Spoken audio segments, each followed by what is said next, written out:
न तो समुद्री डाकू था और न ही कोई वांछित अपराधी। उसकी तस्वीरें सार्वजनिक रूप से वांछित आदेशों पर नहीं छापी जा सकती। हालांकि अब वह ज्यादा मशहूर हो गया था। हो सकता है कि लॉकडाउन को छोड़कर बाकी जगहों पर लोगों ने उसका नाम ज्यादा सुना हो, लेकिन उसे देखा न हो। अब जबकि दूसरे पक्ष ने उस पर चिल्लाया है, तो केवल एक ही संभावना है कि किसी ने उन्हें इसकी सूचना दे दी है। सोच रहा था, नेजुमी ये चूहा ही होगा। एक नौसैनिक होने के नाते उसे समुद्री डाकू शिकारी ईशान के बारे में जानकारी हो सकती है। बेशक उसे पहचाने या न पहचाने, इससे कोई फर्क नहीं पड़ता। चूहे वाले के आने की उम्मीद तो थी, लेकिन इसमें वक्त लगेगा। ईशान को बस जल्दी से फैसला लेना है और अरलोंग गैंग को इकट्ठा करना है। तो सिर खुजाते हुए खड़े हुए ईशान ने अपना हथियार हाथ में थाम लिया था और अरलोंग की तरफ मुस्कुराते हुए कहा, अब जब तुम्हें मेरी पहचान पता चल गई है, तो मैं और किस बात का इंतजार करूं? आज्ञाकारी होकर बस तुम्हारा हाथ थाम लूं, है ना? इयान के पिछले नाटक ने अरलोंग की उग्रता को पूरी तरह से प्रेरित कर दिया है। उसकी दोनों पुतलियां किसी समुद्री राजा की तरह तन गई हैं। उसके आसपास के नौसैनिक सैनिक सुन्न हो गए हैं। उसने मुंह में बड़े बड़े तीखे दांत पीसते हुए ईशान से बेरहमी से कहा, बिल्कुल, मुझे सबसे ज्यादा नफरत इंसानों से है। खासकर तुम तो कितने विश्वासघाती इंसान हो। अगर तुम आज नौसैनिकों के साथ आ भी जाओ, तो मैं तुम्हें यहां ले जाऊंगा। मैं तुम्हारे शरीर के टुकड़े टुकड़े करके उसे समुद्र में फेंक दूंगा ताकि समुद्री जानवरों का पेट भर जाए। हमला। ताशिगी ने भी तुरंत जवाब दिया और अपने अधीनस्थ मरीन सैनिकों पर चिल्लाने लगी। इसी समय युद्ध शुरू हो गया। नौसैनिकों ने तुरंत अपने आसपास मौजूद मछुआरे समुद्री लुटेरों पर गोलियां चला दीं। गोलियां चलीं तो मछुआरे समुद्री लुटेरे उसका प्रतिरोध नहीं कर सके। गोली की आवाज सुनते ही उनमें से कई खून से लथपथ होकर गिर पड़े। मछुआरे की व्यक्तिगत शक्ति प्रबल थी, लेकिन मरीन्स जीतने के लिए पर्याप्त शक्तिशाली थे, और इयान की रणनीति की बदौलत मरीन्स जमीन पर मछुआरे समुद्री डाकुओं से लड़ रहे थे।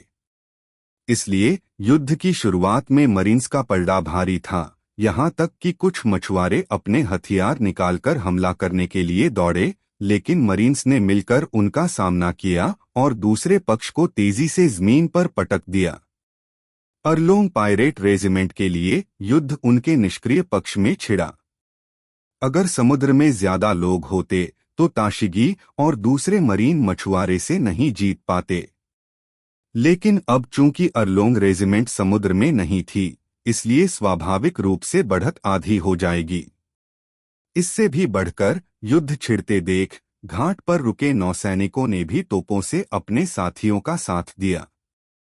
कई गोले उन पर बरस पड़े और एक धमाके ने मछुआरे समुद्री लुटेरों की भीड़ को उलट-पुलट कर दिया। यह देखकर कि स्थिति उसके पक्ष के लिए ठीक नहीं है, अरलोंग ने तुरंत आदेश दिया, उन सैनिकों के पास जाओ और सबसे पहले घाट पर मौजूद युद्धपोत को हटाओ।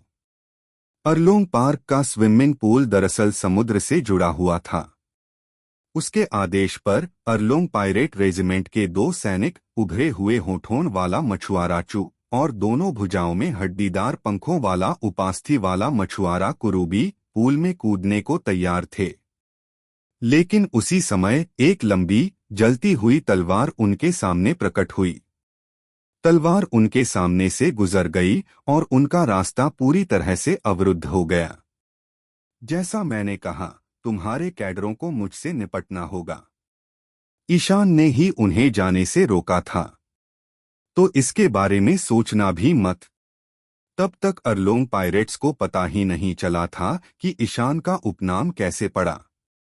इयान के ब्लेड पर लगी आग को देखते हुए चू और कुरूबी अनजाने में पीछे हट गए। यह सुनकर इयान का दिल दहल गया। क्या ऐसा हो सकता है कि मछुआरे आग से डरते हों? ईशान ने सही अनुमान लगाया। मछुआरे सचमुच आग से डरते थे, हालांकि वे ज्यादातर समय समुद्र में रहते हैं, वे ठंडे खून वाली प्रजाति के हैं। हालांकि वे जमीन के तापमान के अनुकूल हो सकते हैं, लेकिन वे उच्च तापमान के अनुकूल नहीं हो सकते। आमतौर पर जब वे जमीन पर ज्यादा देर तक रहते हैं तो उन्हें अपने ऊपर थोड़ा पानी छिड़कना पड़ता है। अपनी त्वचा को नम बनाए रखने के लिए वे स्वाभाविक रूप से आग के उच्च तापमान का सामना करने से डरते हैं, जिससे उनकी त्वचा रूखी हो सकती है। दरअसल तलवार भले ही उनकी त्वचा को न काट पाए, लेकिन इससे उनकी त्वचा परिगलन नहीं होगा, लेकिन ज्वाला अलग थी। एक बार जब वे अपनी त्वचा की कोशिकाओं को जला लेते हैं तो वे बलगम स्रावित नहीं कर पाते। मछलियां मानव मनुष्यों से 10 गुना ज्यादा शक्तिशाली होते हैं, लेकिन इसका मतलब यह नहीं कि उनकी कोई कमजोरी नहीं है। ज्वाला उनमें से एक है। जैसे ही ईशान को यह पता चला, वह तरोताजा हो गया। आने से पहले उसने सोचा था कि अरलों की ताकत शायद उससे कहीं ज्यादा है और उससे लड़ना ज्यादा मुश्किल हो सकता है। इसलिए ईशान ने समुद्र में लड़ाई टालकर जमीन पर मछुआरे से लड़ने का फैसला किया। अब उसे मछुआरे की एक और कमजोरी पता चल गई है। उनसे लड़ना आसान होगा। सटीक रूप से कहें तो अरलोंग समुद्री डाकू रेजिमेंट के साथ लड़ाई वास्तव में उस समय शुरू हुई जब ईशान एक युद्धपोत पर सवार होकर समुद्र में गया था।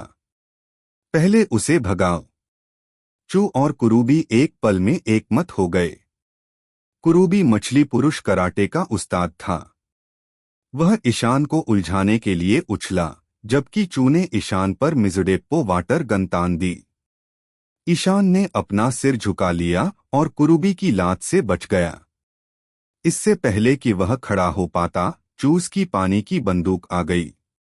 वह अपनी लंबी तलवार लेकर खड़ा होकर उसका सामना कर सकता था, लेकिन उसने महसूस किया कि उसमें से एक जबरदस्त ताकत निकल रही है, जो उसे पीछे धकेलते हुए दूर लगभग तालाब के किनारे तक जा पहुंची। कितनी जबरदस्त ताकत है! बिल्कुल, मैं इसे कम नहीं आंक सकता। ईशान ने मन ही मन सोचा, हाथ मिलाया और अपनी तलवार उन दोनों की तरफ घुमा दी। विशेषज्ञ स्तर की तलवारबाजी कौशल ने ईशान को फ्लाइंग स्लैश जारी करने की अनुमति दी है, लेकिन ईशान बहुत कुशल नहीं था। समय समय पर नेन सहित उड़ने वाले हेलीकॉप्टर को बाहर फेंक दिया। इस हेलीकॉप्टर को थोड़ा बल के साथ दोनों ने इसे टालने के बाद यह उनकी खोपड़ी को रगड़ दिया और उड़ गया, तुरंत पीछे की पत्थर की दीवार को तोड़ दिया। कुरूबी ने मौके का फायदा उठाया और उसके सीने पर एक सीधा मुक्का मारा। ईशान ने दांत पीसकर वार को रोकने के लिए अपनी छाती में नेम जमा लिया। उसने कुरूबी का मुक्का झेला। हालांकि उसे खून की उल्टी होने ही वाली थी, फिर भी उसने मौके का फायदा उठाया और उसके चेहरे पर एक मुक्का मारा। यह मुक्का धधकती आग की तरह निकला। नश्वर ज्वाला की मुट्ठी। हालांकि उसकी ताकत कुरूबी जितनी अच्छी नहीं थी, लेकिन अकेले मुक्का उसे नुकसान नहीं पहुंचा सका। लेकिन उसकी मुट्ठी से जुड़ी ज्वाला ने कुरूबी को जला दिया और उसकी चीख निकल गई। उसने आग बुझाने की बहुत कोशिश की, लेकिन वह बेकार रही। ये लपटें ईयान के नेन से बनी थीं। अगर वह अपनी नेन वापस नहीं लेता तो आग बुझती नहीं। कुरूबी का आधा चेहरा लगभग जल चुका था। उसके बाद अरलोंग दौड़ा और उसे पानी में फेंक दिया। वह आग को और जलने से रोकने में कामयाब रहा। कुरूबी भी सिर्फ सफेद आंखों वाला पानी पर तैर सकता है और उसकी कोई लड़ाकू क्षमता नहीं है। मछुआरों को जलने से जो नुकसान हुआ वह अपेक्षा से भी अधिक था। उनके नेतृत्व में एक कैडर दूसरे पक्ष की गोलीबारी में मारा गया, जो कि अरलोंग के लिए पूरी तरह से अप्रत्याशित था। जब अरलोंग कुरूबी को बचा रहा था, ईयान का रूप अचानक गायब हो गया। चू ने जैसे ही अपना सिर घुमाया, उसने पाया कि उसके पूरे शरीर में तेज दर्द हो रहा है। फिर आग की लपटें उसे झुलसा रही थीं। ईशान ने अंधेरे की ज्वाला की तलवार का इस्तेमाल किया। अभी कुछ देर पहले ही उसने उस पर 7 वार किए थे। मछली पुरुष की हड्डियां वाकई सख्त थीं। उसने उसे ज्यादा नहीं काटा, लेकिन तलवार की आग उसके पूरे शरीर पर लगे जख्मों पर रह गई। जलन के असर से उसकी चीख निकल गई। वह बेतहाशा स्विमिंग पूल की तरफ भागा और फिर पानी में चला गया। इयान की आग में जबरदस्त जलन है, लेकिन अब वह जो छोड़ सकता है वह सिर्फ एक साधारण लौ है। यह काली जादुई लौ के प्रभाव तक नहीं पहुंच सकती। इस तरह की लौ जलती है जिसके लिए ऑक्सीजन की जरूरत होती है। जब यह पानी में पहुंचती है तो बुझ जाती है, जिससे नेन का उत्सर्जन बंद हो जाता है। फिर भी चू और कुरूबी भी बुरी तरह जल गए। अरलोंग ने अपने दोनों आदमियों को पानी पर तैरते देखा और उसे पता था कि आज उसे कितनी मुश्किलों का सामना करना पड़ा है। उसे कभी अंदाजा भी नहीं था कि इस समुद्री डाकू शिकारी की आग उसके साथियों को रोकने में इतनी कारगर होगी। वह सोचता था कि इयान का नाम ब्लेजिंग ब्लेड सिर्फ एक उपनाम है।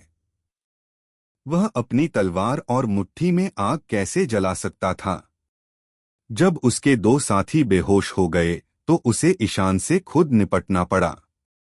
अरलोंग ने निर्णायक कदम उठाया और तुरंत स्विमिंग पूल में कूद गया। बेशक ईशान पानी में प्रवेश नहीं कर सकता था और उसके साथ लड़ नहीं सकता था, इसलिए वह किनारे पर खड़ा था और चिल्लाया, अरलोंग, अगर तुम बाहर नहीं आए तो मैं तुम्हारे बाकी लोगों को काट डालूंगा। उसकी आवाज गिरते ही अरलोंग का सिर पानी से बाहर आ गया। उसने हाथ उठाकर ईशान पर जोर से झटका मारा। तभी ईशान ने देखा कि पानी की एक बूंद उसकी कलाई से छूटकर बहुत तेज गति से उसकी ओर उड़ी। उचमिजू जल प्रभाव। ईशान हैरान था कि अरलोंग यह चाल कैसे चल सकता है, और पानी की बूंदों की गति इतनी तेज थी। जैसे ही उसने अपनी तलवार उठाई, पानी की बूंदें ब्लेड की सतह से टकराईं, फिर उसे बस एक झंझनाहट की आवाज सुनाई दी। अचानक उसे अपनी तलवार के किनारे एक छोटा सा उभार दिखाई दिया। इसलिए उसने जल्दी से उसे पलटकर देखा। जिस जगह समूरो की तलवार पानी की बूंदों से टकराई थी, वहां थोड़ा सा गड्ढा हो गया था। क्या बात है! इयान का दिल जोर से धड़क रहा था। हालांकि समूरो की लंबी तलवार कोई अच्छा हथियार नहीं थी, लेकिन इतनी बुरी भी नहीं थी। कम से कम आम तलवारों से तो बेहतर ही थी। उसका स्टील इतना मोटा था और उसके बावजूद इस आदमी अरलोंग के उचमिजू से उसकी धार में गड्ढा हो गया। ऐसा कैसे हो सकता है? जब ईशान ने अरलोंग को फिर से गोता लगाते देखा तो उसका दिल आग की लपटों से भर गया और वह तुरंत उस स्थान पर भागा जहां ताशिगी लड़ रही थी। अगर तुम पानी में छिपना चाहते हो तो छिप जाओ। मैं तुम्हारे साथियों को ढूंढ लूंगा। क्या तुम ही नहीं हो जो उन्हें सबसे ज्यादा प्यार करते हो? मैं उन्हें एक एक करके काट दूंगा, तुम्हारे देखते देखते। हालांकि 2 कदम चलने के बाद ही अरलोंग ने पूल से ईशान को फिर से मारा। इस बार ईशान ने तलवार से उन्हें रोकने की हिम्मत नहीं की। वह बस चकमा दे सका। पानी की बूंदें उसकी छाती को छूकर बाहर निकल गईं। उन्होंने इयान के कपड़े काट दिए और दीवार में एक छोटा सा छेद भी कर दिया। दरअसल अरलोंग के पानी के वार उन दूसरे मछुआरे मनुष्यों की तुलना में बहुत कम शक्तिशाली थे। शायद इसलिए क्योंकि वह अक्सर इसका इस्तेमाल नहीं करता था। अरलोंग का घमंड ही उसकी ताकत थी। अब वह यह चाल इसलिए अपनाता है क्योंकि वह किनारे पर जाकर ईशान से लड़ने को तैयार नहीं था। वह इयान की लपटों से भी थोड़ा डरता था। ईशान और अरलोंग के बीच गतिरोध था। वह ताशिगी की मदद करना चाहता था। अरलोंग आगे आकर उस पर हमला कर देता, मानो उसके कदमों को रोकना चाहता हो। 2-3 बार ऐसा करने के बाद ईशान को भी लगा कि कुछ गड़बड़ है। ये आदमी टालमटोल नहीं कर रहा था। ईयान के हाव भाव से अरलोंग को भी लग रहा था कि उसे पता चल गया है, इसलिए उसने अब और नहीं छिपाया। वह पानी पर तैरता हुआ जोर से हंसा। मैं तुम्हें बताना भूल गया था कि मेरे पास अभी एक और कैडर है, लेकिन वह अभी यहाँ नहीं है। वह मोमू को खाना खिलाने गया था। जब वह वापस आएगा तो मैं तुम्हें ग्रैंड लाइन के समुद्री राजाओं का खौफ दिखाऊंगा। ईशान ने सिर पर थपथपाया। वो ये बात कैसे भूल सकता था? मोमो क्या था? हाँ, वो जानता था। उसने तुरंत सिर घुमाया और गोदी में खड़े युद्धपोत की तरफ देखा। क्या ये अरलोंग युद्धपोत को नष्ट करने की कोशिश कर रहा था? अब ईशान थोड़ा चिंतित था। युद्धपोतों के तोपखाने समर्थन के साथ ताशिगी का पलड़ा भारी था। उन्हें अरलोंग समुद्री डाकुओं से निपटने में कोई दिक्कत नहीं थी, लेकिन अगर जहाज नष्ट हो गया तो वह सूर्या को समझा नहीं पाएगा। ईशान थोड़ा लापरवाह था। हालांकि उसने इसे सफलतापूर्वक डिजाइन किया था। उसने लड़ाई को जमीन तक ही सीमित रखा, लेकिन वह बड़े गाय जैसे जानवर मोमू से चूक गया। लेकिन इसका मतलब यह नहीं कि उसे दोष दिया जाए। उसकी नजर में मोमू एक बड़ा मूर्ख राक्षस बस मजे के लिए बाहर आया था, इसलिए ईशान ने इसे गंभीरता से नहीं लिया। हालांकि जब तक उसने अरलोंग के मुंह से मोमू शब्द नहीं सुना, तब तक उसे अचानक यह एहसास नहीं हुआ कि बड़े राक्षस से वास्तविक खतरा हो सकता है। लोग किनारे जा सकते हैं, लेकिन जहाज नहीं। ताशिगी का युद्धपोत अभी भी गोदी में खड़ा था। एक बार मोमू सचमुच प्रकट हो जाए तो उसका आकार वाकई बहुत बड़ा होगा। वह युद्धपोत को पलट देगा। आपात स्थिति में ईशान को अरलोंग की परवाह नहीं थी। गोदी के सामने खड़ा युद्धपोत भागना चाहता था और ईशान ने मोमू के आते ही उसे सबसे पहले मारने की योजना बनाई। अरलोंग ईशान को इतनी आसानी से कैसे जाने दे सकता था? उसकी मंशा भांपकर अरलोंग ने अचानक ईशान की तरफ एक के बाद एक कई पानी की बूंदें फेंकी। ईशान चोटिल नहीं होना चाहता था, इसलिए उसने उनसे बचने की पूरी कोशिश की, लेकिन अरलोंग ने ईशान पर पानी की बूंदें फेंकना जारी रखा और उसे उलझा दिया। ये क्या? ईशान आग की लपटों में घिर गया। उसने अपनी तलवार अरलोंग के स्थान पर मारी। अरलोंग ने अपना सिर नीचे किया और पानी में कूद पड़ा। उड़ता हुआ वार उसके सिर के ऊपर से गुजरा। यह पानी की सतह को चीरता हुआ आगे तक गया, पूरी तरह से आगे बढ़ते हुए तालाब के किनारे पर धमाका करते हुए और एक दरार बना दी। इस मौके का फायदा उठाकर ईशान आखिरकार बच निकलने में कामयाब रहा और युद्धपोत की ओर दौड़ पड़ा। हालांकि जब वह पहुंचा तो उसने पाया कि युद्धपोत अभी भी अच्छी हालत में था। जहाज पर मौजूद नौसैनिक जहाज के किनारे गोले लेकर किनारे पर मौजूद समुद्री डाकुओं पर बमबारी कर रहे थे और ताशिगी को मदद पहुंचा रहे थे।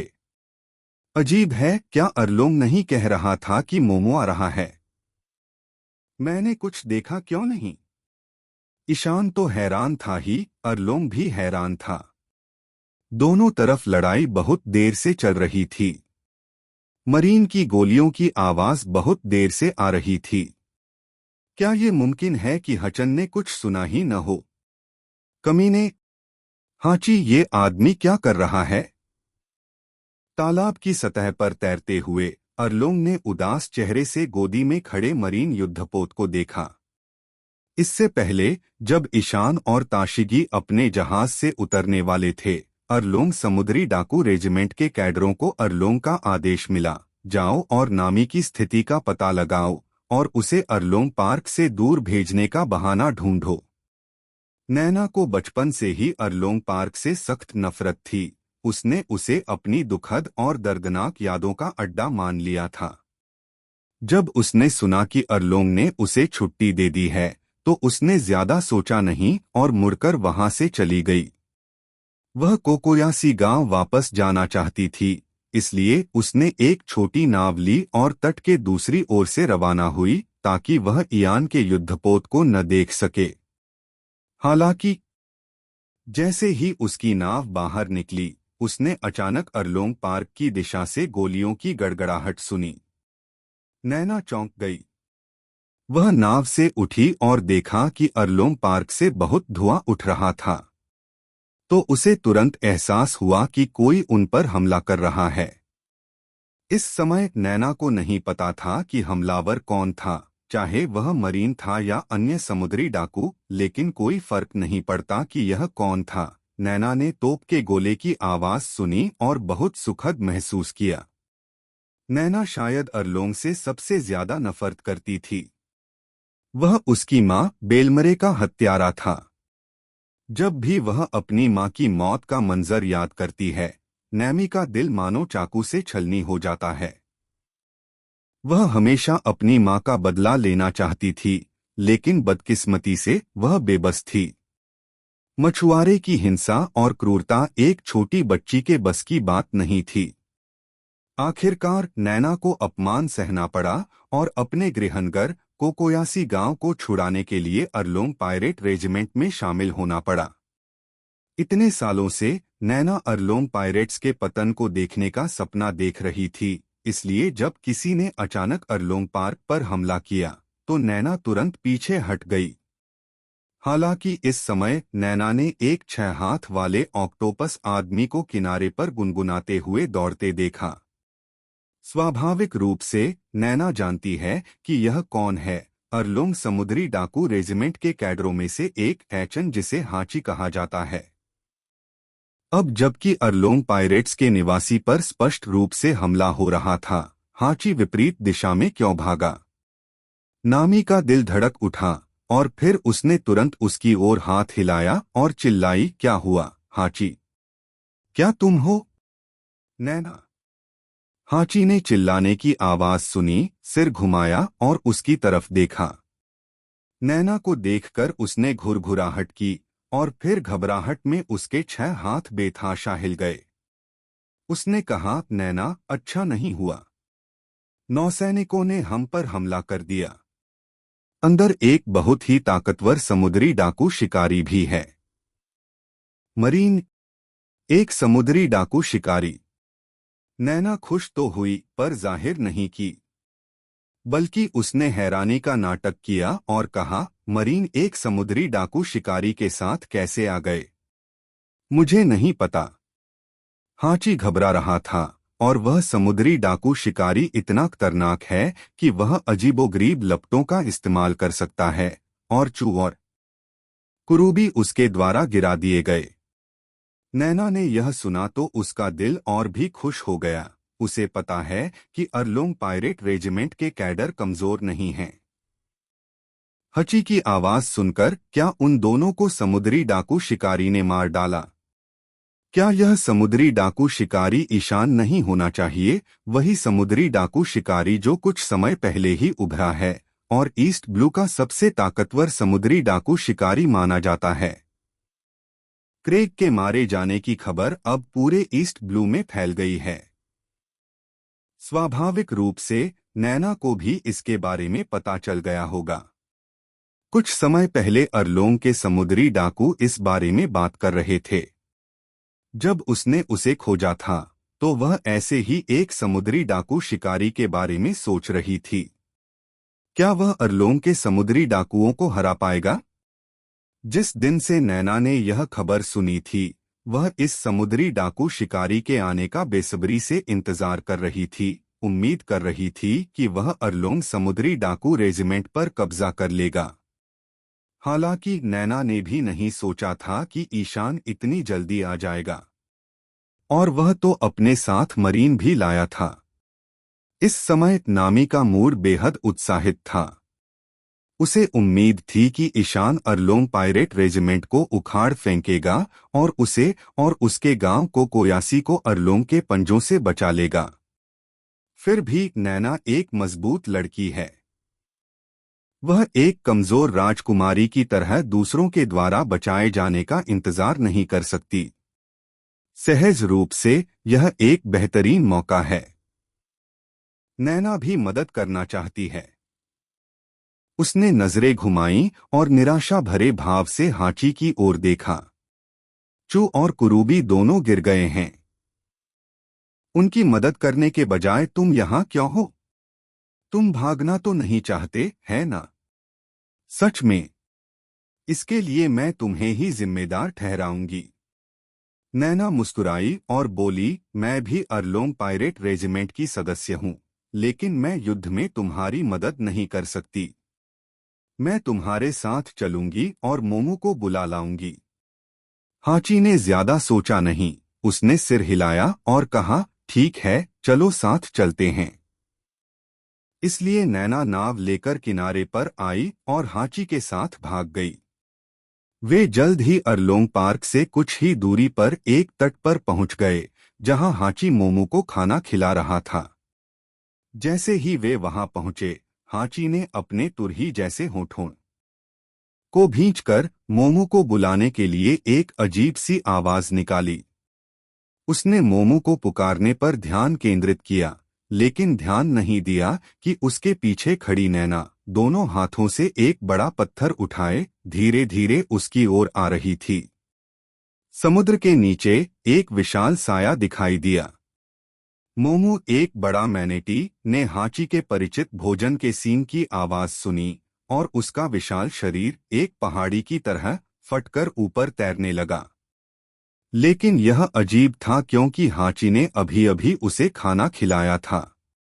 उसे समझ नहीं आया कि उसने उसे फिर से क्यों पुकारा। जब वह पानी की सतह पर आया और हाची को देखा, तो उसे वह दृश्य दिखाई दिया जिसमें नैना ने पीछे से हाची के सिर पर पत्थर मारा था। हाची, जिस पर अरलोंग ने बड़ी उम्मीदें लगाई हुई थीं, नामिस के हमले से इतना गिर गया और बेहोश हो गया कि उसके सिर पर एक बड़ा सा बैग सूज गया और वह जमीन पर गिर पड़ा। यह देखकर कि उसका मालिक जो उसे खाना खिला रहा था, कुचला गया है, मोमू क्रोधित हो गया और नैना पर चिल्लाया। नैना उस विशालकाय राक्षस से डर गई। वह अनजाने में 2 कदम पीछे हट गई, लेकिन तभी उसे अचानक कुछ याद आया। उसने अपना कंधे पर टंगा बैग उठाया, उसे खोला और कुछ स्नैक्स ढूंढे, जिन्हें उसने कोयासी गांव लौटते समय खाने की योजना बनाई थी। लेकिन अब उसे उनकी परवाह नहीं रही और उसने उन्हें सीधे मोमू की ओर फेंक दिया। मोमू एक क्षण के लिए स्तब्ध रह गया, फिर उसने अपना मुंह खोला और नैमिस का नाश्ता पकड़ लिया। दुर्भाग्य से इसका वजन थोड़ा कम था, इसलिए इसे खत्म करने के बाद मोमू ने बड़ी गोल आंखों से नैना को देखा, उसे खुशी से देखा, उम्मीद करते हुए कि वह उसे थोड़ा और दे सकेगी। नैना ने यह नज़ारा देखा और समझ नहीं पाई कि क्या कहे। पता चला कि यह बड़ा सा राक्षस असल में खाने का शौकीन था। उसे देखकर उसकी थोड़ी सी मात्रा उसे अच्छी नहीं लग रही थी। मणि फिर से डर गया। नैना ने अपने बैग में से सारे स्नैक्स निकाले और थोड़ा थोड़ा करके मोमू की तरफ फेंके। फिर वह खड़ी हुई और बोली, यह आखिरी है। यह अजीब था, हालांकि वह संतुष्ट नहीं था, लेकिन आखिरकार यह एक बोनस भोजन था, इसलिए उसने नैना की ओर अपनी पूंछ हिलाई और अलविदा कहकर फिर पानी में कूद गया। उन्हें मोमू से छुटकारा पाकर नैना राहत की सांस लिए बिना नहीं रह सकी। आखिर वो बस इतना ही कर सकती थी। जमीन पर बेहोश पड़े हाची को देखकर नैना ने जीभ थूकते हुए कहा, माफ करना। तुम मुझे अपना साथी तो समझते हो, पर मैंने शुरू से ही तुम्हें अपना साथी नहीं समझा था। नैना ने सिर घुमाकर अरलोंग पार्क की ओर देखा। उसे समझ नहीं आ रहा था कि वहां क्या हो रहा है। वह सचमुच बहुत चिंतित थी। हालांकि वहां मरीन और एक प्रसिद्ध समुद्री डाकू शिकारी मौजूद थे, नैना अरलोंग की ताकत जानती थी, इसलिए उसे चिंता थी कि वे उसे हरा नहीं पाएंगे। उसने पहले चुपके से स्थिति देखने की योजना बनाई। अरलोंग पार्क के अंदर मरीन और अरलोंग समुद्री डाकू रेजिमेंट के बीच भीषण लड़ाई हुई। युद्ध में दोनों पक्षों को कई चोटें लगना लाजमी था, लेकिन कुल मिलाकर मरीन अभी भी एक बड़ा फायदा है। उनके पास बड़ी संख्या में लोग हैं। अगर उनमें से कुछ घायल हो जाते तो दूसरे मरीन सैनिक उन्हें ढक देते और घायलों को पीछे हटने देते। इसके विपरीत समुद्री लुटेरों की तरफ से युद्धपोतों की तोपों की गोलाबारी में कई मछुआरे गोलियों या गोले लगने से मारे गए हैं। मरीन सैनिक इस बात से वाकिफ थे। शुरुआत में वे डरे हुए थे, लेकिन अब जब वे बढ़त हासिल कर चुके हैं तो उनका मनोबल स्वाभाविक रूप से बढ़ गया है। अब वे इस लड़ाई को एक व्यावहारिक अभ्यास नहीं मानते। ईशान ने युद्धपोत के पास ऐसा नजारा देखा जिससे उसे बहुत तसल्ली हुई। जब तक मरीन में कोई मरा नहीं, चोटों की बात है, हाँ हाँ, मजाक है। मत भूलना कि ईशान के पास युकिना का कार्ड है। अगर वे घायल भी हो जाए तो वह इन सैनिकों का इलाज कर सकता है। इसीलिए उसने सूर्या से वादा किया था कि वह सभी मरीन सैनिकों को सही सलामत वापस लाएगा। हालांकि ईशान कुछ समय के लिए युद्धपोत पर आया था, मूल रूप से उसे मोमो के हमले से बचाने के लिए, लेकिन परिणामस्वरूप वह उसे बाएं और दाएं ढूंढता रहा, लेकिन वह नहीं आया। क्या बात यह आदमी अरलोंग मेरे साथ खेल तो नहीं रहा है ना? क्या उसने मुझे युद्धपोत पर आने के लिए मजबूर किया ताकि वह भागने का मौका पा सके? ईशान ने सोचा, लेकिन फिर सिर हिलाकर निष्कर्ष निकाला कि यह नामुमकिन है। अरलोंग अपने साथी मछुआरों से बहुत प्यार करता था, यह मानते हुए कि वे सबसे अच्छी नस्ल हैं। वह अपने साथी मछुआरों के बिना अकेले नहीं भाग सकता था। तो ईशान को अब कोई परवाह नहीं थी। अगर वह नहीं आया तो वह अरलोंग पर हमला जारी रखेगा। इसलिए उसने जहाज पर मौजूद नौसैनिकों को चिल्लाकर कहा, अपनी तोपें तालाब की ओर निशाना साधो और गोली चलाओ। हाय हाय प्रशिक्षक।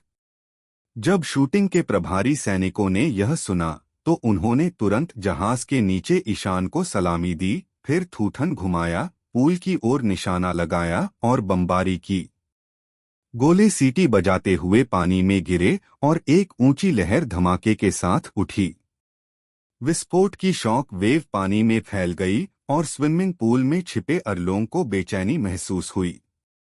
उसे उम्मीद नहीं थी कि ईशान मरीन को उस पर गोले बरसाने के लिए मजबूर कर देगा। इस तरह के बार बार उकसावे से अरलोंग का गुस्सा और भी बढ़ गया। वह पहले तो आराम करना चाहता था और मोमो के युद्धपोत को नष्ट करने और उनके चेहरों पर भयावह भाव देखने का इंतजार करना चाहता था, लेकिन मोमो दिखाई नहीं दिया और उस पर मरीन के गोले बरस रहे थे। अरलोंग को पता नहीं था कि हाची के दूसरी तरफ क्या गड़बड़ हुई है, इसलिए वह पानी से बाहर निकल आया।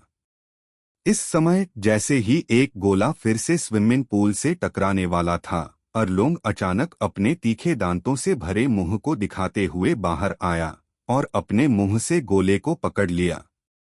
गोल खोल को अरलोंग के मुंह ने काट लिया और उसके जबड़े उसके चेहरे पर फटने को मजबूर हो गए। एक भयंकर ध्वनि के साथ अरलोंग का मुंह फट गया, लेकिन जब धुआं छंट गया तो अरलोंग को कोई नुकसान नहीं हुआ और उसने अपना मुंह खोला और मुंह भर धुआं बाहर थूक दिया। तोप के गोले को काटने और फिर उसे चबाने का यह दृश्य कई समुद्री सैनिकों ने देखा और वे तुरंत डर गए। अरलोंग जोर से हंसा और बोला, देखो मूर्ख इंसानों, तुम्हारे और हमारे बीच सबसे बड़ा फर्क नस्ल का है। समुद्रों से भरी इस दुनिया में सिर्फ हम मछुआरे ही स्वाभाविक शासक हैं। वह पानी से बाहर कूदकर किनारे पर आया और फिर ताशिगी की ओर दौड़ा। छी! ईशान चौंक गया और ताशिगी की जगह पर दौड़ा। यह अच्छी बात थी कि अरलोंग अब पानी में नहीं छिपा था, लेकिन उसने मरीन सैनिकों पर तब हमला किया जब ईशान उनसे बहुत दूर था और उसका पहला निशाना ताशिगी थी। ईशान जानता था कि ताशिगी अब अरलोंग की प्रतिद्वंद्वी नहीं थी, इसलिए उसे बचाना था। जब उसने अरलोंग को अपनी ओर दौड़ते देखा तो ताशिगी ने तुरंत प्रतिक्रिया दी और अपनी तलवार उस पर तान दी। हालांकि अरलोंग उसके वार से बच नहीं पाया। अचानक उसकी गर्दन आगे बढ़ी और उसने ताशिगी की तलवार पर वार कर दिया। एक डिंग! ताशिगी की तलवार अरलोंग के मुंह में टुकड़े टुकड़े हो गई। अरलोंग के जबड़ों की ताकत ताशिगी की कल्पना से परे थी, यहाँ तक कि उसके दांतों ने स्टील को भी कुचल दिया। हालांकि ताशिगी के हाथ में कोई बड़ा हथियार नहीं था, लेकिन जब उसकी तलवार टूट जाएगी तो उसके पास लड़ने के लिए कोई हथियार नहीं बचेगा। इसी बीच वह इतनी डर गई कि जमीन पर गिर पड़ी। लेकिन अरलोंग जरा भी नहीं हिचकिचाया। उसने फिर से अपना मुंह खोला, फिर तेजी से अपना सिर नीचे करके ताशिगी के कंधे पर काट लिया। शुआ! खून चारों तरफ फैल गया, क्योंकि उसने उसे रोका नहीं, बल्कि अपने कंधे को बचाने के लिए हाथ उठाया। नतीजा यह हुआ कि अरलोंग ने उसके कंधे पर नहीं, बल्कि उसकी बाईं कलाई पर काट लिया, जिससे वह दर्द से जोर से चीख पड़ी। हालांकि इस लड़की का दिल भी मजबूत है। जब वह होश में आई तो सबसे पहले उसने अपनी कलाई नहीं खींची। अगर उसने इस समय ऐसा किया होता तो शायद उसकी कलाई कट जाती, लेकिन उसके दाहिने हाथ में तलवार का बचा हुआ हत्था अभी भी था, जिसे उसने अरलोंग की आंख पर दे मारा। जैसे ही अरलोंग की आंख पर गहरी चोट लगी, उसने तुरंत चीख के साथ अपना मुंह ढीला कर लिया। ताशिगी स्तब्ध रह गई जब उसने उसकी आंख का कोना फोड़ दिया और खून बहने लगा। तुम!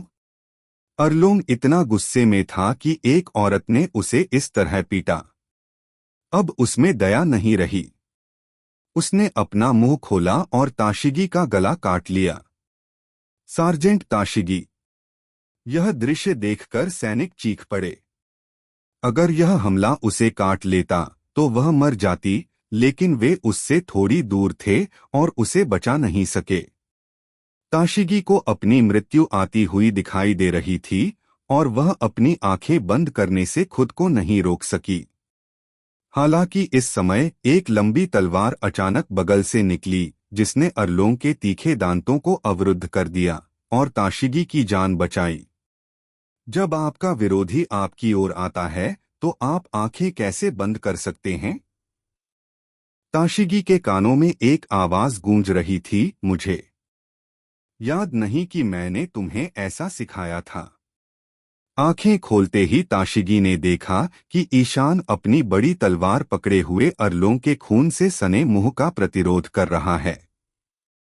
कुछ देर के लिए उसे उदासी और खुशी का मिलाजुला एहसास हुआ। धिक्कार है! अरलोंग को उम्मीद नहीं थी कि ईशान इतनी तेजी से दौड़ेगा।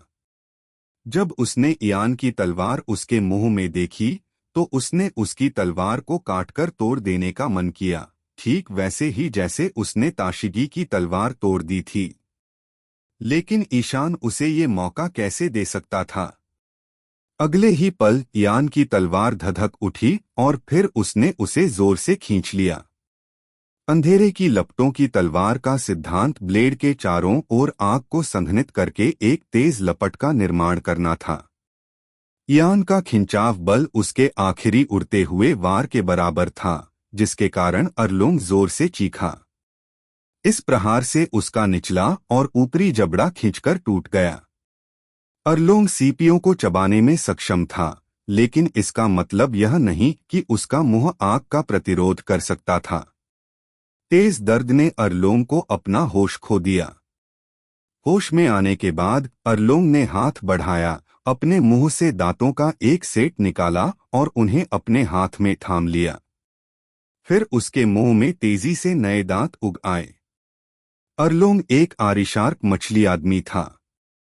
उसके दांत अनिश्चित काल तक पुनर्जीवित और निकाले जा सकते थे, इसलिए कुछ सेकंड बाद उसने अपने हाथों में 2 ठोस शार्क दांतों का सेट थाम लिया और ईशान पर हमला कर दिया। ईशान अपनी तलवार लहराता रहा और उसके हमलों को रोकता रहा। अरलोंग के दांत और इयान की तलवार आपस में टकराते रहे, जिससे खनकती हुई आवाजें आती रहीं। अरलोंग चाहता था कि इन दोनों दांतों से इयान का हथियार पकड़कर उसे बुरी तरह कुचल दे, लेकिन ईशान ने उसे कोई मौका नहीं दिया। जब भी वह अपनी तलवार को कसना चाहता, वह अपनी कलाई घुमाकर अरलोंग की ताकत को झटककर बड़ी कुशलता से छूट जाता। जिन नौसैनिकों ने इयान के तलवारबाजी सीखने के तरीके अपनाए थे, उन्हें आखिरकार पता चला कि उनके प्रशिक्षक ईशान वाकई तलवारबाजी के उस्ताद थे। हाँ, जैसा उन्होंने कहा था, सारी हरकतें तो बस साधारण हरकतें थीं, लेकिन असल लड़ाई में ये कारगर और कुशल थीं। कलाई का घुमाव तलवार की लहरों से बिल्कुल मेल खाता था। उनके वार में कोई खास बात नहीं थी। क्या शानदार तलवारबाजी थी, जिससे अरलोंग के हमले बेकार लग रहे थे। दोनों के बीच दर्जनों टकराव के बाद अरलोंग ने भी पाया कि उसकी रणनीति ईशान के साथ काम नहीं करेगी, इसलिए अचानक उसने अपना मन बदल दिया और ईशान को छुरा मारने के लिए अपनी नुकीली दांतेदार लंबी नाक का इस्तेमाल किया। हालांकि युद्ध पर ध्यान केंद्रित कर रहे ईशान के लिए यह एक धीमी चाल थी। ईशान ने उसके हमले को टाल दिया, फिर अचानक अपने खाली हाथ से अरलोंग की नाक पकड़ ली। हालांकि अरलोंग की तीखी नाक से उसका हाथ कट गया था और खून बहने लगा था, फिर भी ईशान ने दर्द की परवाह न करते हुए उसे जोर से भींच लिया। अरलोंग की नाक पकड़े हुए उसकी मुट्ठी से चिलचिलाती लौ निकली और ईशान ने पागलों की तरह नेन की एक बड़ी मात्रा छोड़ी। नश्वर ज्वाला की मुट्ठी ऊपर उठने लगी और ज्वाला का रंग धीरे धीरे नीला फिर सफेद होने लगा। अरलोंग तुरंत जोर से चीख पड़ा। हालांकि ईशान ने उसकी नाक का सिर्फ आधा हिस्सा ही दबाया था। अरलोंग को लगा जैसे उसे जकड़ा हुआ है और उसकी हड्डियां पिघलने वाली हैं। जब ईशान ने आखिरकार उसका हाथ छोड़ा तो अरलोंग की नाक आधी कट चुकी थी और उसका अगला हिस्सा जलकर काला पड़ गया था। फिर वह नीचे गिर पड़ा और उसका हाथ जमीन पर पटक दिया। किसी व्यक्ति को हराना वाकई बहुत आसान है। बस एक मौका पाकर उसे जोर से मारना ही काफी है और वह हार जाएगा। ईशान ने अपनी ज्वाला से अरलोंग की नाक पिघला दी, जिससे उसे बहुत नुकसान हुआ। फिर अरलोंग के प्रतिरोध खोने के बाद उसने फिर से नश्वर ज्वाला की मुट्ठी का इस्तेमाल किया। उसकी मुट्ठी से जुड़ी लपटें अरलोंग के शरीर में हर जगह जलने लगीं। अरलोंग दर्द से जमीन पर लोटपोट हो गया। ईशान जैसे फ्लेम अटैक करने वाले प्रतिद्वंदी से लड़ते हुए उसकी किस्मत वाकई खराब थी। उसकी लंबी नाक आधी गायब हो चुकी थी, जो उसके दांतों की तरह दोबारा नहीं आती। दूसरे शब्दों में, अरलोंग आधी नाक के साथ ही जिंदा रह सकता है। अगर वो जिंदा रहता XD अपने नेता को आग के गोले की तरह जलते और जमीन पर लुढ़कते हुए देखकर अरलोंग समुद्री डाकू रेजिमेंट के मछुआरे भी प्रतिरोध जारी रखने की मानसिकता खो बैठे और अरलोंग को मूक दृष्टि से देखते हुए उसकी दयनीय चीख सुनते रहे। हर समुद्री डाकू समूह के लिए उनके नेता उनका गौरव होते हैं। समुद्री डाकुओं की नजर में उनके नेता अजय होते हैं। अब जब आप अरलोंग की दुखद स्थिति देखते हैं तो मछली पुरुष समुद्री डाकुओं को मूर्ति के ढहने का आभास होता है। इससे समुद्री सैनिकों के लिए उन्हें मार गिराना आसान हो गया। आखिरकार अरलोंग स्विमिंग पूल के पानी में लुढ़क गया और आग बुझा दी। ईशान ने जाकर उसे पानी से बाहर निकाला। उसने देखा कि वह आदमी मर रहा था, काला पड़ गया था और बुरी तरह जल गया था। अरलोंग को इस हालत में देखकर ईशान को भी एहसास हो गया कि अब वो और नहीं रुक सकता। लड़ाई खत्म हो चुकी थी। ईशान इस आदमी को हमेशा के लिए खत्म करना चाहता था। इसलिए उसने अपनी तलवार उसके जले हुए शरीर पर तान दी, लेकिन जब उसने उसकी तरफ देखा तो उसे लगा कि वो ऐसा करने को तैयार नहीं है। ताशिगी ईशान पर कड़ी नजर रख रही थी, इस डर से कि कहीं वह अरलों को मार न डाले। जब वह लोगेटाउन के बड़े चौक में थी तो ताशिगी को वह भयानक दृश्य याद आ गया। जब उसने ईशान को अरलों को घसीटते हुए देखा तो उसने आह भरी, शायद अपने अच्छे स्वभाव के कारण, हालांकि वह जानती थी कि अरलोंग एक कुख्यात समुद्री डाकू है। वह अपने सामने किसी को मरते हुए नहीं देख सकती थी। मैं उसे तुम्हारे हवाले कर रहा हूं। ईशान ने अरलोंग को ताशिगी के पास फेंक दिया और कहा, उसे जिंदगी भर तुम्हारी जेल में सड़ने दो। चिंता मत करो, हम उसे उसके सारे अपराधों की सजा देंगे। ताशिगी ने कहा। हालांकि उसी समय अचानक एक तेज आवाज आई, मार डालो उसे। ईशान ने आवाज की दिशा में देखा और उसकी आंखें चमक उठीं। ये नैनाहस थे। यह आवाज स्वाभाविक रूप से नैमिस की थी, छोटे नारंगी बालों वाली एक खूबसूरत किशोरी। जब वह अरलोंग पार्क पहुंची तो उसने इयान की ज्वाला में अरलोंग को जलते हुए देखा। अरलोंग के वैभव का विनाश देखकर वह उत्साह और खुशी से भर गई। वह छिपकर बाहर से झांक रही थी, लेकिन जब उसने ईशान को अरलोंग को मरीन के हवाले करते देखा तो वह खुद को बाहर कूदने से नहीं रोक पाई। हाथों में डंडा और आंखों में आंसू लिए वह ईशान और ताशिगी पर चिल्लाई, मार डालो इसे। जानते हो इसने क्या किया है? इसे जिंदा क्यों छोड़ रहे हो? ताशिगी और समुद्री सैनिक नैना को आश्चर्य से देख रहे थे, सोच रहे थे कि वह लड़की कौन थी जो अचानक प्रकट हुई थी और वह अरलोंग से इतनी नफरत क्यों करती है। लेकिन मछली पुरुष समुद्री डाकू नैना को अपने दांत पीसते हुए देख रहे थे। केवल ईशान ही जानता था कि ऐसा क्यों हुआ, इसलिए वह आहें भरने से खुद को नहीं रोक सका। ताशिगी ने भावशून्य भाव से कहा, उसे मारना तुम्हारे बस की बात नहीं है। हम मरीन उसे जेल में ही रखेंगे। उसकी बात पूरी होने से पहले ही ईशान ने अचानक हाथ बढ़ाकर उसे रोक लिया। उसने झुककर अरलोंग को उठाया, फिर उसे आगे फेंका और नैना से कहा, अगर तुम उसे मारना चाहती हो तो खुद ही मार डालो। उसकी आंखों के सामने उसकी मां की हत्या कर दी गई। ईशान नैमी के दिल का दर्द जानता था, इसलिए उसने नैना को बदला लेने का मौका देने की योजना बनाई। ताशिगी इयान की चाल समझ नहीं पाई। वह उठ खड़ी हुई और इस अजीबोगरीब घटना को रोकने की कोशिश की, लेकिन ईशान ने उसे रोक लिया। नैना आंसुओं से भरे चेहरे के साथ मरते हुए अरलोंग के पास गई। उसने अपनी छड़ी ऊंची उठाई और उसके सिर की ओर तान दी। हालांकि किसी कारण से बदला लेने का अवसर उसके सामने था, लेकिन नैना खुद को ऐसा करने में असमर्थ पाती थी। अचानक उसने छड़ी गिरा दी और अपने दोनों हाथ घुटनों पर रखकर फर्श पर बैठ गई और फूट फूट कर रोने लगी। ईशान मुस्कुराया और पाया कि नैना अब भी वैसी ही थी जैसी उसे याद थी। हालांकि अरलोंग के प्रति उसकी नफरत ने उसे इस पूरे समय बदला लेने के लिए उकसाया था, लेकिन वह नफरत में पूरी तरह अंधी नहीं हुई थी। उसका स्वभाव बहुत दयालु था। सच में वह भी ईशान जैसी ही शैतान है।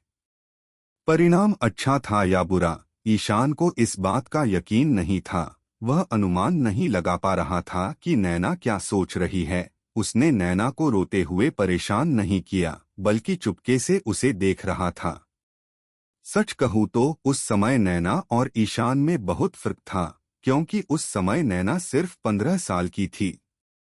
अब वह एक छोटी बच्ची थी जिसका विकास शुरू हो रहा था, और उसके टेढ़े-मेढ़े शरीर के लिए बिल्कुल भी अनुमान लगाना मुश्किल था। वह बहुत छोटी लग रही थी, जिससे ईशान थोड़ा निराश हुआ। ताशिगी को यह देखकर राहत मिली कि नैना उसे लात नहीं मार सकती, और वह अरलों को बांधने के लिए आगे बढ़ी।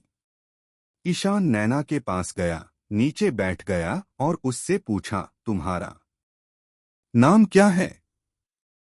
हालांकि वह उसका नाम जानता था, फिर भी उसके लिए उसे सीधे पुकारना नामुमकिन था, वरना उसे अजीब लगता। नैना ने बिना सिर उठाए सिसकते हुए ईशान को जवाब दिया, मेरा नाम नैना है। ईशान ने कुछ देर सोचा और बोला, मुझे नहीं पता कि अरलोंग से तुम्हें क्या नफरत है, लेकिन अब जब वो पकड़ा गया है तो तुम निश्चिंत हो जाओ। आगे क्या करने की योजना है? मैं कोकोयासी वापस जा रही हूँ। नैना ने आखिरकार अपना सिर उठाया, आंखों से आंसू पोंछे, फिर मुस्कुराई और बोली, मैं सबको ये खुशखबरी सुनाने जा रही हूँ। अरलोंग पकड़ा गया है। हमारा बुरा सपना खत्म हो गया है। उन्हें ये जवाब सुनकर ईशान इतना परेशान हो गया कि खुद को चाकू मार लेना चाहता था। ये वो जवाब नहीं था जो वो चाहता था। दरअसल वह नैना से सीधे पूछना चाहता था